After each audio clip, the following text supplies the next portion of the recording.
convidá-los a abrir a Bíblia no Evangelho de Mateus, capítulo 23, o famoso sermão de Jesus contra os escribas e fariseus do seu dia. A passagem é longa, nós não vamos lê-la toda antes, mas iremos fazendo a leitura à medida que a exposição prossegue.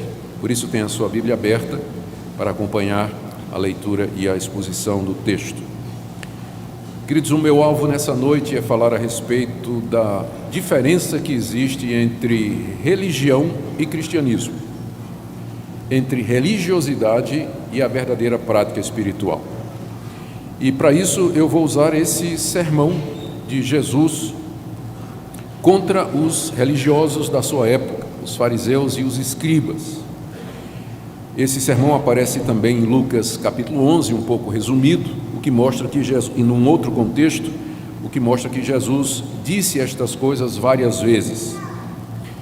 Ao falar sobre religiosidade e verdadeiro cristianismo, usando essa passagem onde Jesus fala contra os fariseus, eu estou consciente de que eu não posso comparar os cristãos verdadeiros com os fariseus, e não é minha intenção fazer isso. Seria desonesto com todos vocês.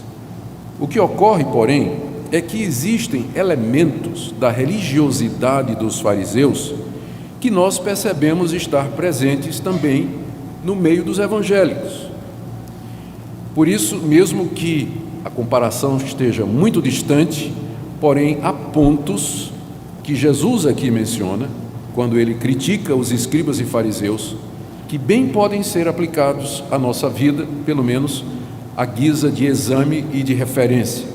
Eu creio que toda a Escritura é proveitosa para nós, toda ela se aplica a nós, ela foi escrita para o nosso benefício, e Mateus capítulo 23 não é uma exceção. E com certeza, se essa mensagem de Jesus contra os escribas e fariseus foi preservada no Evangelho, é porque Deus, sem dúvida, deseja que ela seja lida, refletida e aplicada pela sua igreja durante todas as suas épocas. O meu alvo nessa noite é que, ao examinarmos aquilo que Jesus criticou na religiosidade dos escribas e fariseus, nós nos examinemos para que nós possamos aprender e desejar o cristianismo puro e simples que a Bíblia nos ensina. É isso que nós queremos ser, cristãos, de acordo com o que o Evangelho nos ensina. Deixe-me fazer outras observações à guisa de introdução. O ser humano é religioso por natureza. Mesmo as pessoas que não nasceram de novo, que não foram regeneradas e que não estão salvas, elas são capazes de orar, de cantar, de dar ofertas, de fazer sacrifícios. A prova disso é a quantidade de religiões falsas que existem no mundo, onde as pessoas fazem praticamente tudo o que os cristãos fazem. Elas vão aos seus cultos, elas têm grupos corais, elas têm pregadores e pastores, elas dão ofertas, elas fazem sacrifícios, elas vão de porta em porta distribuindo folhetos e espalhando aquilo que elas creem. Ou seja, a religião é algo que pertence ao ser humano, mesmo que ele não seja salvo. Um descrente pode ser religioso. Por isso, nós não podemos medir a salvação de alguém simplesmente pelos atos religiosos que aquela pessoa pratica, porque um descrente também pode ser religioso. É por isso que é preciso notar quais são esses elementos da religiosidade que, por vezes, se manifestam em nossa vida, para que nós os rejeitemos e vivamos um cristianismo autêntico, puro e simples. Quando Jesus disse estas palavras, ele estava na última semana da sua vida terrena em Jerusalém. Ele tinha tido vários conflitos já com os escribas e fariseus. Se você depois quiser olhar o capítulo 22, houve uma discussão entre Jesus e os escribas e fariseus com relação ao tributo, se devia pagar imposto a César ou não. Depois houve uma discussão também a respeito da ressurreição.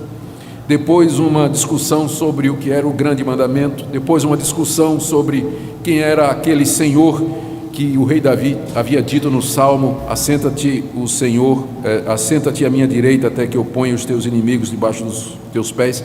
Foi uma semana extremamente conturbada e Jesus estava envolvido em polêmicas e discussões diretas com os escribas e fariseus, que eram os líderes religiosos daquela época.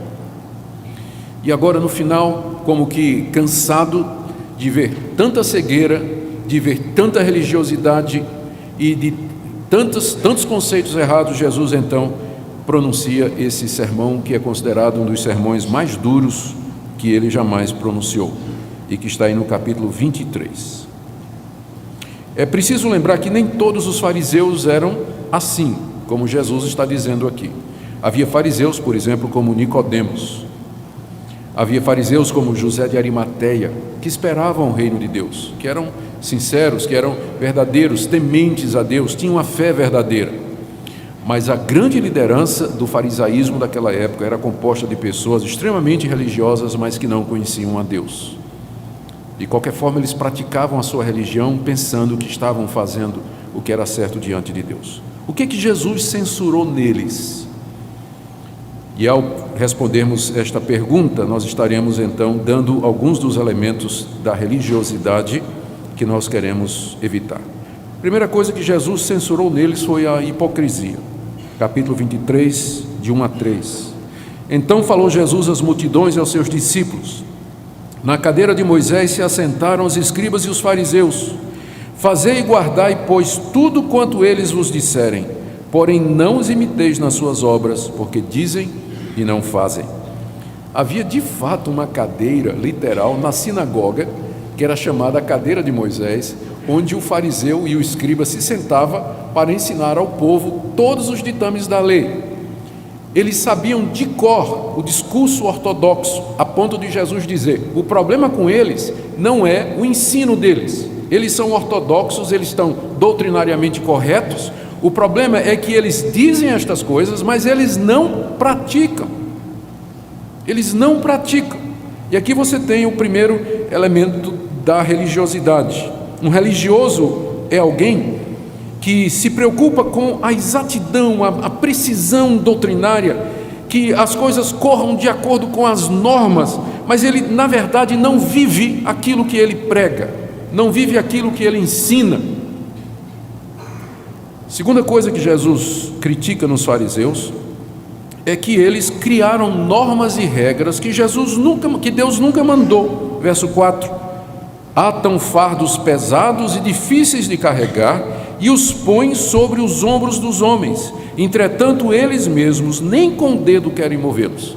Não satisfeitos com a lei de Moisés, que já tem muitas normas e regras, os fariseus no período antes de Cristo, a partir do ano 200 e o ano 150, eles começaram a elaborar novas regras através dos rabinos. Então a lei de Moisés dizia que não se podia trabalhar no sábado. Mas o que era trabalho? E aí os fariseus começaram a discutir: trabalho é você andar 1 quilômetro. Se você andar 1 quilômetro é trabalho, não pode. Trabalho é você levantar 2 quilos. Se levantar até 2 quilos você pode levantar. Se levantar 3 é pecado. E aquilo que já era pesado, eles tornaram mais pesado ainda, criando normas que Deus nunca criou, impondo um fardo difícil sobre o povo de Deus. E eles não queriam mover esse fardo nem com o dedo. Esse é o segundo aspecto da religiosidade. Ela cria normas, ela cria regras que Deus nunca mandou. Um exemplo óbvio que me vem à mente, por exemplo, aquelas regras do tipo assim: não pode ir ao cinema, não pode cortar cabelo, não pode usar calça comprida, não pode usar barba. Há um legalismo no meio evangélico, em que as pessoas criam normas que Deus nunca mandou e usam estas normas e põem sobre as pessoas que vivem carregadas debaixo de normas, regras e preceitos humanos que Deus nunca mandou. A religiosidade faz isso em nome de Deus. Terceira coisa que Jesus criticou nos fariseus é que eles buscavam a aprovação dos homens. Verso 5: praticam, porém, todas as suas obras com o fim de serem vistos dos homens. pois alargam os seus filactérios e alongam as suas franjas. Filactérios eram caixinhas de couro com versículos da Bíblia que o judeu amarrava na mão e na testa, porque lá em Deuteronômio capítulo 6, verso 8, Moisés tinha dito: você vai pegar as palavras de Deus e vai guardá-las no coração, atas à tua mão, à tua cabeça. É claro que Moisés estava falando figuradamente, porque mão e cabeça significa o que eu penso e o que eu faço, mas eles interpretaram aquilo literalmente, fizeram caixinha de couro, pegaram versículos na Bíblia e amarravam na mão e amarravam na testa. Só que o fariseu mandava fazer uma caixinha de couro desse tamanho, colocava na testa e na mão e saía andando pela rua, para que os homens olhassem e dissessem: oh, que homem religioso, né? Puxa, como ele é piedoso, que coisa, esse homem deve ser um santo, olha o tamanho do filactério dele. As franjas eram as borlas das vestes, que funcionavam como o rosário católico hoje, aquelas contas que a pessoa fica usando para contar as orações e os Pai Nosso que ela faz. Então os judeus tinham franjas que penduravam da sua roupa, que eles usavam também para contar as orações, só que o fariseu mandava encher de franja. Quando ele andava na rua com aquele filactério, né, e com as franjas, o pessoal dizia: puxa, que homem santo, né? Vou nem chegar perto porque você é fulminado por essa santidade. É isso que a religião faz. Ela busca agradar as pessoas, ela busca impressionar as pessoas. Um religioso, nos dias de hoje, é alguém que pratica o cristianismo, alguém que faz as coisas relacionadas com a vida cristã, simplesmente preocupado em aparecer aos homens, em agradar aos homens, em ostentar a sua religiosidade. Não é difícil dar exemplos disso. A quarta coisa que Jesus condena aqui nos fariseus é a autoexaltação, do verso 6 a 12. Amam o primeiro lugar nos banquetes e as primeiras cadeiras nas sinagogas, as saudações nas praças e o serem chamados mestres pelos homens. Vós, porém, não sereis chamados mestres, porque um só é vosso mestre e vós todos sois irmãos. A ninguém sobre a terra chameis vosso Pai, porque só um é vosso Pai, aquele que está nos céus. Nem sereis chamados guias, porque um só é vosso guia, o Cristo. Mas o maior dentre vós será vosso servo. Quem a si mesmo se exaltar será humilhado, e quem a si mesmo se humilhar será exaltado. Os fariseus usavam a religião que eles praticavam para se promover diante dos homens. Diz Jesus aqui no verso 6 que eles amavam em primeiro lugar nos banquetes. Quando os judeus faziam seus banquetes, eles tinham lugares reservados para as autoridades. E o judeu e o fariseu, ele gostava de chegar e ser distinguido, sentar lá na frente, para que todo mundo visse que ele era uma pessoa especial. E na sinagoga também, quando não era na cadeira de Moisés, havia os primeiros lugares nas sinagogas, que eram bancos reservados para as pessoas especiais, e o fariseu fazia questão de sentar ali, para que todo mundo pensasse que ele era uma pessoa especial. Quando ele andava nas praças, ele gostava que as pessoas dissessem: reverendo, reverendo, como vai o senhor, reverendo? Doutor, como está o senhor? Então o fariseu, né, ele gostava daquilo ali. E gostava dos títulos, mestre, rabi. Ele apreciava aquelas coisas. Jesus disse: vocês não serão chamados de mestres. Ele não está proibindo esse título, mas ele está proibindo que a gente use esse título para bajular alguém, ou que alguém use para se autoglorificar. Um só é o vosso mestre, e todos vós sois irmãos. A ninguém sobre a terra chameis vosso pai. É claro que o Senhor Jesus não está dizendo que eu não possa me referir ao meu progenitor como pai.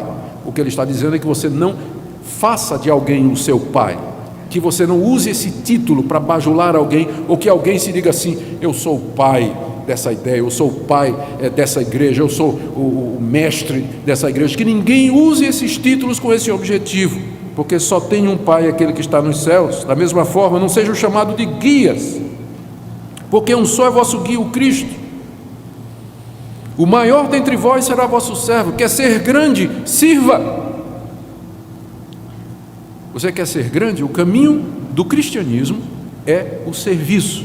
Na religião, para você ser grande, você busca título, você busca posição, os primeiros lugares e a ostentação. Mas no cristianismo, quem quiser ser grande começa sendo pequeno. Ele vai servir aos irmãos e não ser servido. O que Jesus disse sobre isso no verso 12? Quem a si mesmo se exaltar será humilhado, e quem a si mesmo se humilhar será exaltado. Quem se exalta em nome de Deus nos dias de hoje, no dia do juízo, vai ser humilhado diante dos homens e diante de Deus. A religião busca a exaltação humana, o cristianismo faz com que nós sejamos servos e que nós vivamos para servir a Deus.